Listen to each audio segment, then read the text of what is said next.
How on earth is an overage calculated? This is attorney Bob Diamond. I'm going to fill you in and give you all the facts on it.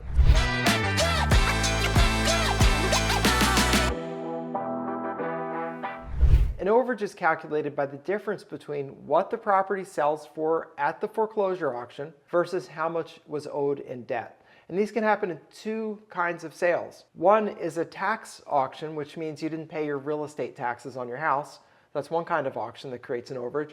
The second is either a deed of trust or a mortgage foreclosure sale, where the property sells for more than is owed on the mortgage. And both of those create overages. And here's how they calculate it. First, they take the debt. Say you owed real estate taxes for 4 years for $50,000 on your house. They take that compared to what the house sold for. Let's say the house sells for $100,000 at the sale. Well, the difference between what's owed and what it sold for is the overage. Now, there are some small adjustments for the cost of the auction, the cost of advertising, and things like that. That's typically small, maybe 4 or 5% of the auction price, but the big number is the debt. So that's how the overage is calculated. When you get into the details of it, or if you ever see one of these statements, you will see other things like service or process, which is not expensive. Sometimes they'll pay things like grass cutting fines and fees and things like that. But you can count on the fact that there will be an accounting, because when the taxing authority or the mortgage company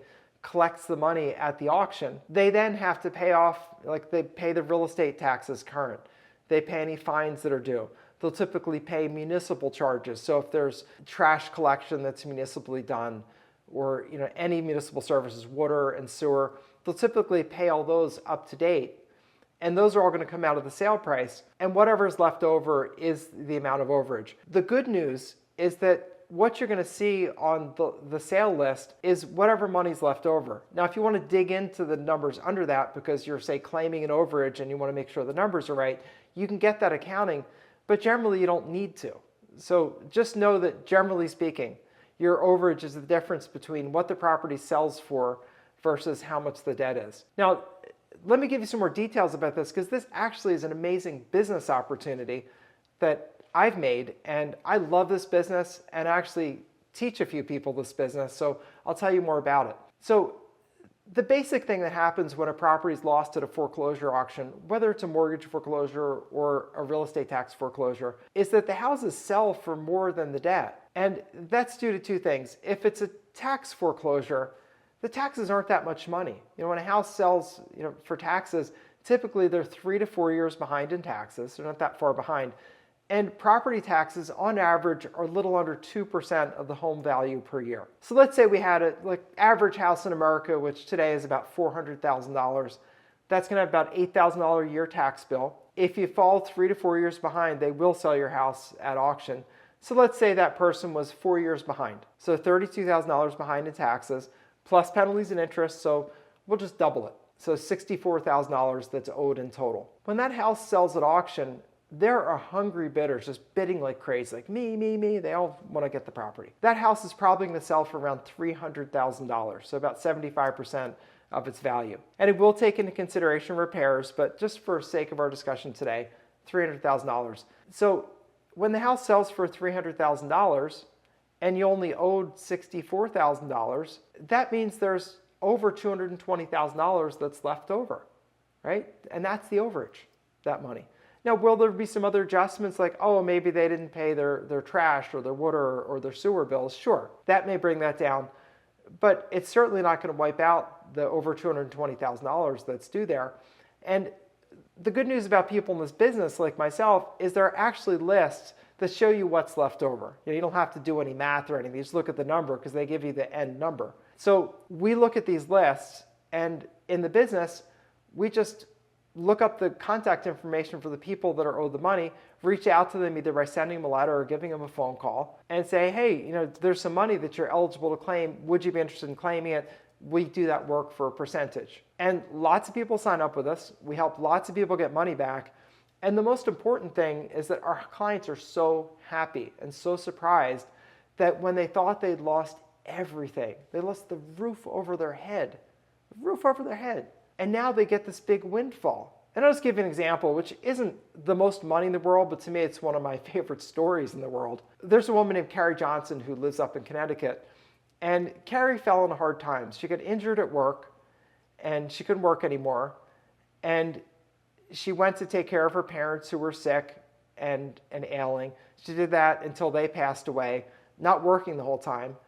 And she literally ended up just penniless in her family house with no income and no way to do anything. And of course, she didn't pay the real estate taxes because she had no money to pay it. And so the house got lost at foreclosure auction. And there was about $32,000 left over, which we saw on the list. So we reached out and talked to her, and she said, oh, I could really use that money. Yes, I'd like to work with you. And we went and we got her the money. And at the time, she was living in a homeless shelter.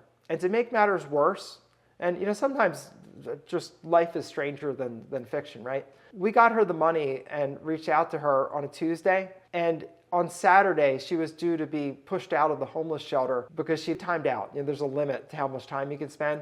And she had to go find someplace else to live. And she didn't have any place to live. And she would have been pushed out in Connecticut in February, in Hartford, Connecticut, which is very cold in Hartford, Connecticut in February. And I don't think she would have made it. So anyway, I went up there and gave her the money. And it was $32,000. We actually gave her all of it. I didn't take a fee on that one because it's just, it was enough. She was having such a hard time, I just waived our fee.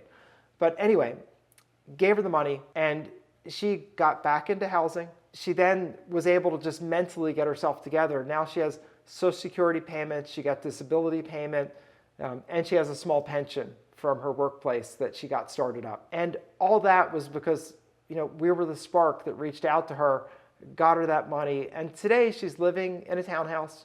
She has a car, she has a normal life, and she's okay. And every Christmas she sends me a note thanking me, which is just really touching. So if that appeals to you, I think this might be a good business for you. If that, the business that's sort of heart-centered, where you can help people, maybe this is for you. And you know it if you're feeling it, you know it. And what I would say is, let me give you the next step.